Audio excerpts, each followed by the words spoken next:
Tatlong vape brand na inendorso pa ng mga influencer ang kinasuhan ng BIR dahil sa tax evasion. Ang detalye sa agenda report ni Joash Malimban.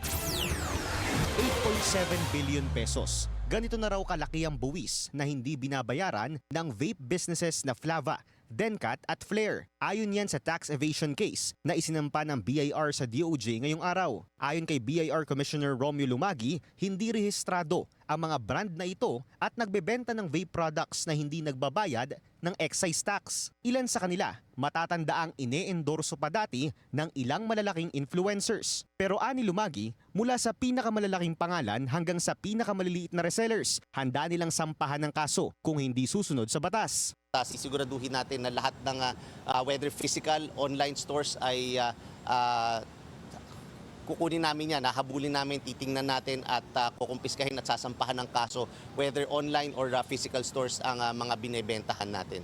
Ayon kay Lumagi, hindi pa ganoon kalinaw kung gaano kalaki ang buwis na nawawala sa gobyerno dahil sa hindi pagbabayad ng aniyay illicit vape businesses. Dagdag pa niya, kung sa tatlong brands pa lamang umaabot na ng halos 9 na milyong piso, malaki ang posibilidad na may limpak-limpak pang buwis na hindi natatanggap ng pamahalaan. Kaya mas paiigtingin pa raw ng BIR ang kooperasyon sa iba't ibang law enforcement agencies para mapahinto ang mga ganitong operasyon. Panawagan ng BIR sa publiko, isumbong ang mga nagbebenta ng vape products na walang official na BIR stamps. Iwasan din daw na tumangkilik ng brands na hindi rehistrado.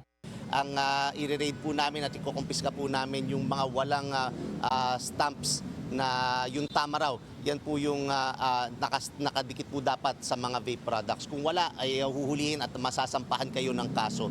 Paalala ng BIR sa mga nagbebenta ng vape products, ihinto na ang mga ganitong klase ng operasyon. Maaari rin daw isurrender sa kanilang mga tanggapan ang mga illegal na vape products. Ayon sa batas, ang sinumang mapatutunayang lumalabag sa pagbabayad ng buwis ay maaaring patawan ng multang 10 milyong piso at 10 taong pagkakakulong. Para sa agenda, Joash Malimban, Billionaire News Channel.